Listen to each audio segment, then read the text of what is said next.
ఆవి చిగురు తినగానే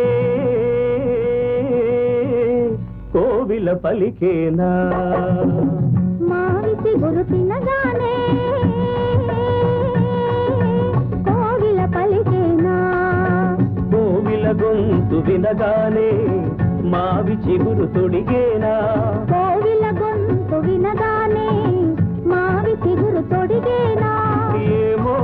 ఏమనునో గాని ఆమని ఈవని మావి చిగురు తినగానే కోవిల పలికేనా కోవిల పలికేనా